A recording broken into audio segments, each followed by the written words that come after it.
Bem, nós temos os Elamitas no ano de 2500, reinos dos Sumérios. Vamos começar a estudar os Sumérios e as civilizações, mais ou menos para ter uma noção do que nós estamos fazendo, implementando nesses estudos. Líderes como os Elamitas, os soldados utilizavam a tartaruga, o que era um artifício romano naquela época.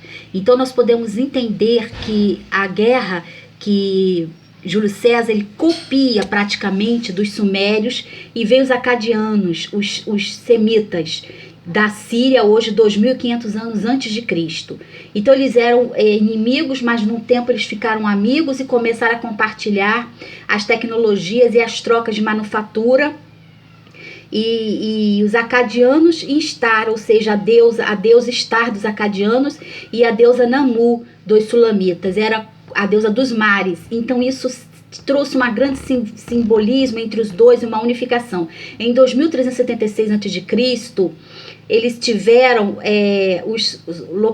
localiza-se o governante que governou, Lucauzak, que governou durante 30 anos as cidades da Acádia. Os sumérios tinham a cidade de Quixim. Sargão o Grande teve grandes conquistas, inclusive os acadianos, né, que eles dominaram. Então tiveram os islamitas, que eram os negros africanos, os negros etiopianos, afrodescendentes etiopianos, e Sargão, que lutou até o Golfo Pérsico e o Mar Mediterrâneo e a Babilônia. Entra na Babilônia com rival, ele era sem rival e nem igual. Então ele não tinha rivais e nem iguais que pudessem dominar aquela força de Sargão. Sargão então ataca os acadianos e vence todos eles. Em 2915 a.C., faleceu Sargão com 80 anos.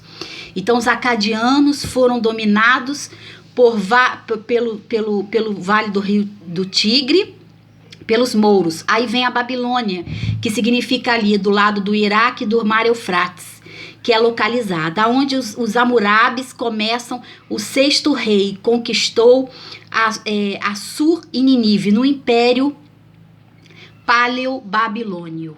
Então nós tivemos que era Nabucodonosor e o pai dele, né? O Código de Hammurabi, ou seja, a lei de Talião que existe até hoje, que é a lei da separação das coisas, olho por olho, dente por dente, e que ficou implementada hoje na justiça e foi reverenciada por Gandhi diversas vezes em seus livros, tá?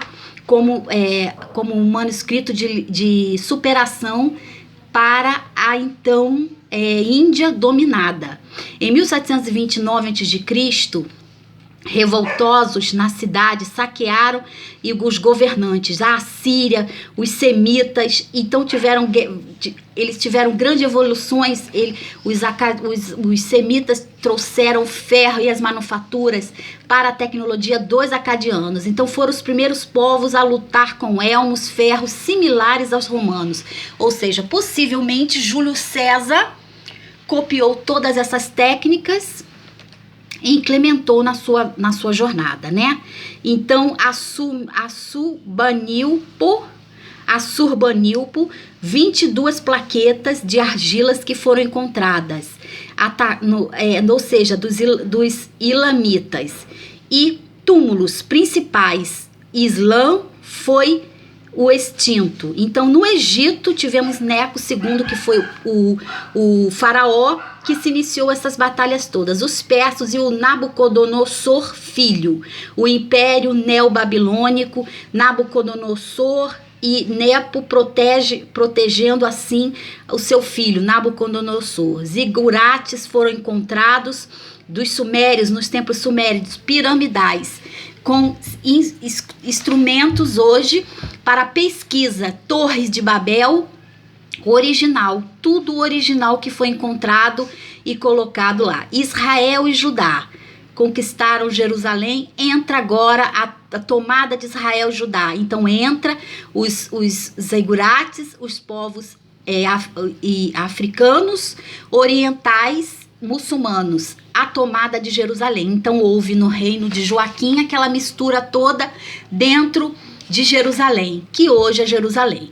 Somente os que tinham talentos, como Daniel, que era o médio profeta, conseguiu vencer e viver junto com Nabucodonosor, descrevendo seus sonhos como médium, tá? Daniel.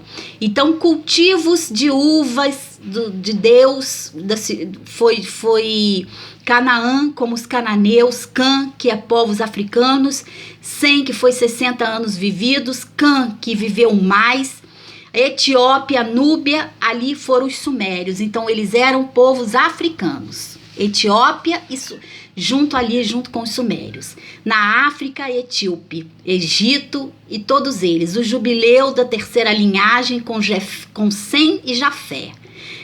Manuscritos judeus. Cã desaprovava que seu filho tomasse Canaã, porque queria que ele tomasse a África e não Canaã, porque ele era considerado Cã, o de pele mais escura.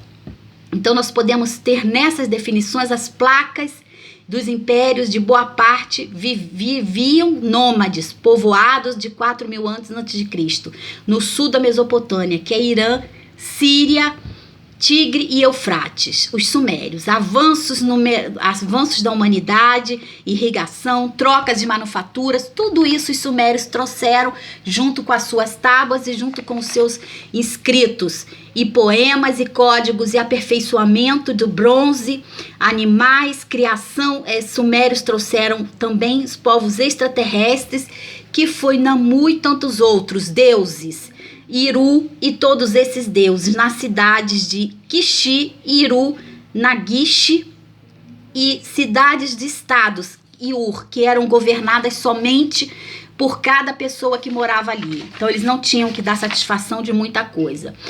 No Santo Sepulcro, em Jerusalém, 5 ocasiões dominaram o relevo, que foi Saladino, o sultão da Síria, heróis do Islã, ou seja, ele era o herói do Islã e, segundo consta, ele era muito misericordioso e tinha muita pena, Saladino. Ele nasceu no Iraque em 1678 e foi um soldado e serviu no Egito pelas cruzadas. 31 anos no Mural al-Dir, em 1171, governadores sunitas no Egito. Sagradas inscrições retratam isso. Então, esses povos hoje, o que esses povos trazem? Trazem avanço, a mistura da origem africana em todo o planeta. Então, não se pode dizer que existe uma só ramificação, porque foram todas. E muitas pessoas dizem, porque a África não prosperou. Por causa da subexploração, obviamente. Então, a subexploração, desde os continentes antigos até hoje, atualmente, fazem da África ser um país de subexploração. Uma energia que vai lá só para explorar e tirar a condição daquelas pessoas de sobrevivência daquele lugar ali. Então eles vão lá, retiram os subsídios, retiram os ouros, retiram tudo, como o Brasil, mais ou menos, uma colônia exploratória. Então por isso que a África não vai para frente, porque é um estado onde tem muitas guerrilhas e tem mundo muçulmano dividido, obviamente, pelos cristãos, aonde hoje nós estamos vendo diversas brigas a níveis religiosos que trouxeram grande movimentação ao mundo, ou seja, sobre o Alcorão e as suas divindades e a tomada do Alcorão possivelmente pelo Torá. Então, segundo consta, o Alcorão é um dos livros mais antigos, aonde o anjo Gabriel foi iniciado várias vezes. E esses documentos hoje estão no Torá. São a mesma linguagem, quem pode observar, mas pequenas nuances foram alterados, o que tudo indica que o verdadeiro livro possa ser o Alcorão. Nós não sabemos, mas sabemos que a palavra é mais antiga. Então, se é mais antiga, hoje nós temos os manuscritos do Mar Morto, que estão vindo à tona, mostrando uma diferença um tanto religiosa da faceta da igreja e tantos outros instrumentos do qual possam ter nas transcrições dos monges que eram templários, podem ter mudado um certo sentido e significado das ações dos profetas. Assim como Jesus, Maomé seria o primeiro então profeta. Nós não sabemos. Mas nós sabemos que os africanos começaram lá atrás essa história e foi tirado do Egito e da Etiópia, ali perto do rei de Cliff, todas essas instruções e todos esses mandamentos. Nós não sabemos. Eu sou Márcia Médio, vidente sensitiva e clarividente. Não deixa de deixar o seu like pra gente, porque isso aqui é um estudo, tá bom? Obrigado.